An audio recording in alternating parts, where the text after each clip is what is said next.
Good afternoon and happy Friday. From the KUOW newsroom, this is Seattle Now. I'm Zaki Hamid with a roundup of today's top stories. It's Friday, January 16th. We'll start our show today with a couple of health updates. I have some good news and some bad news. Here's the good news. While everyone is talking about how bad this year's flu season is, in King County and Washington State, this flu season is not as bad as last year's so far. That's looking at ER visits and hospitalizations. In King County, 11 people have died of the flu so far this season, compared to 12 at this point last season. Still, several area hospitals and clinics are requiring masks again, some just for employees and some for patients as well. The bad news is, Snohomish County health officials have declared a measles outbreak after confirming 3 new cases in children there. They say the unvaccinated children were exposed to a family from South Carolina that was recently in the area with 2 sick children of their own. Doctors say there are 3 locations in Everett where people might have been exposed this month. You can learn more about those possible exposure sites and what to do if you suspect exposure at the Snohomish County Health Department's website.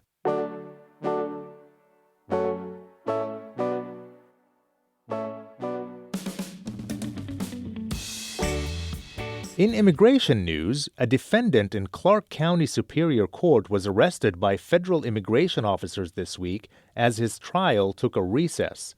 As immigration agents get more aggressive, it's affecting the criminal justice system. Oregon Public Broadcasting's Eric Newman has this report. Video of the January 12th arrest shows 5 masked ICE officers handcuffing 26-year-old Brian David Morales Bermudez on the sidewalk outside the Clark County Courthouse. The arrest happened while a judge, jury, and lawyers waited inside the courthouse for the defendant to return from a recess. Clark County Superior Court Judge Kamara Banfield says it interrupted the trial just after they selected a jury. 46 people in my courtroom took off work or time from their family to come in and do their civic duty. Many of them didn't want to be there because that's a hardship. She says there's less collaboration now between federal immigration officers and the local court system than in the past. The trial is now on hold. Morales Bermudez is being held in the Northwest ICE Processing Center in Tacoma. I'm Eric Newman reporting. The Washington Association of Sheriffs and Police Chiefs is considering expelling Pierce County Sheriff Keith Swank from the group. They say comments he made to lawmakers yesterday against a proposed bill that would create stricter requirements for law enforcement leaders could be perceived as a threat. Here's what he said. I don't recognize your authority to impose these controls over me, and when you try to remove me from office, thousands of Pierce County residents will surround the county city building in downtown Tacoma and will not allow that to happen. I hope it doesn't come to that, but I and they are prepared. Are you prepared?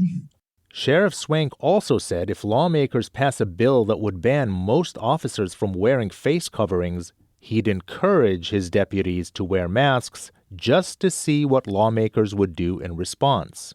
The Criminal Justice Training Commission announced last fall it is investigating whether to decertify Sheriff Swank for controversial posts he made on social media. Swank has argued he has a First Amendment right to express himself. In environmental news, cleanup efforts at the Hanford Nuclear Site could get a boost in the upcoming federal budget, which includes a record $3.2 billion for the project. That's an increase of more than $200 million over last year and a rejection of cuts proposed by the Trump administration.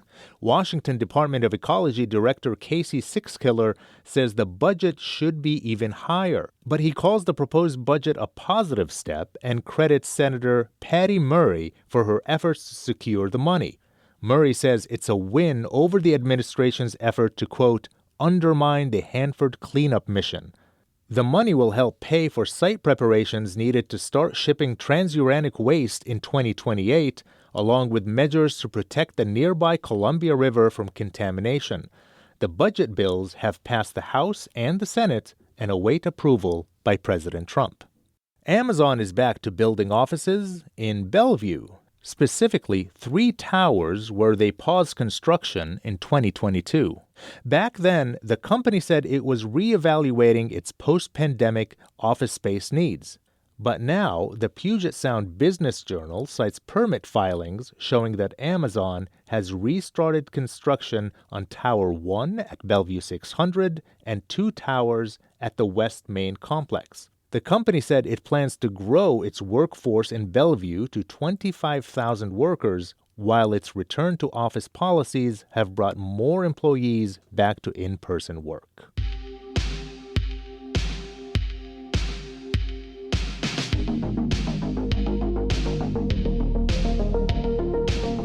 Today, Seattle has one less movie theater than yesterday. After a run of more than 80 years, Seattle's U District is saying goodbye to the neighborhood's last movie theater. Noel Gasca caught up with people who swung by the Varsity on its final day of business. The scent of popcorn filled the air of the Varsity Theater's lobby on Thursday afternoon as University of Washington students and nostalgic customers dropped in to buy tickets for the final screenings. 2 other movie theaters in the U District have closed over the last year. The Varsity was the last one remaining. UW junior Christian Mackey says losing it is heartbreaking. It's one less thing that will have more students on the Ave. So far now we just have bars and restaurants, and that's about it. But the Varsity's operator, Bainbridge Island-based Far Away Entertainment, said in a Facebook post that rising operating costs made it impossible for the business to continue. But they hope that the building could be used for live events or for future film screenings. Noel Gasca, KUOW News.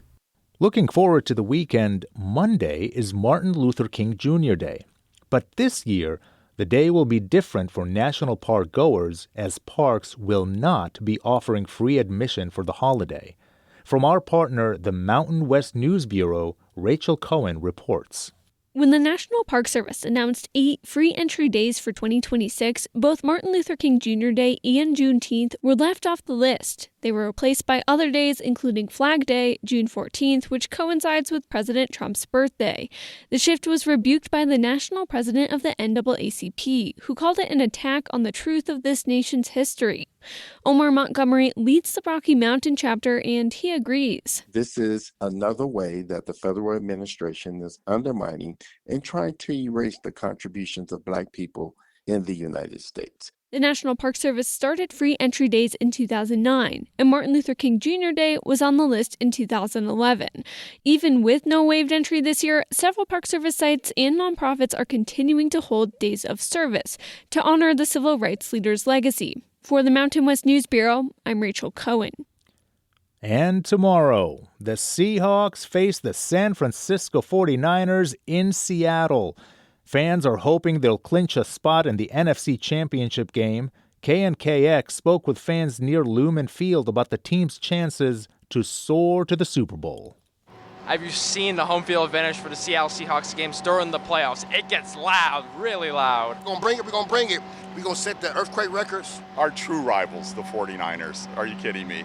It's like, it's never going to change. So it's time for some revenge. I think we're a much better team.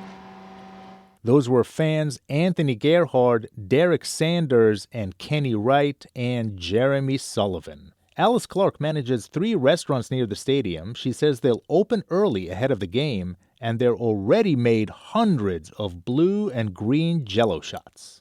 In that last home game where we won at the very end, it got insane in here, and you could hear the fireworks too. Kickoff is at 5 p.m. tomorrow. And if you're concerned about Seahawks starting quarterback Sam Darnold, here's today's update from head coach Mike McDonald. We're listing him as questionable. Really optimistic he's going to be able to play. And right now we're going through all the protocol just out of caution to make sure we're ready to go. And we'll test it out tomorrow to kind of make the final decision. But we're, if he doesn't, or at some point he doesn't, then Drew's ready to go. And that's why Drew's here. He's doing a great job. Tomorrow's winner will play for the NFC Championship. Next week on Seattle Now, Washington State now has a right to repair law. We'll talk about what that means for reducing waste and keeping your old devices in good shape. Yes, the newer products, they look sleeker, they're fancier, they might be smaller, but I actually prefer the one I have right now.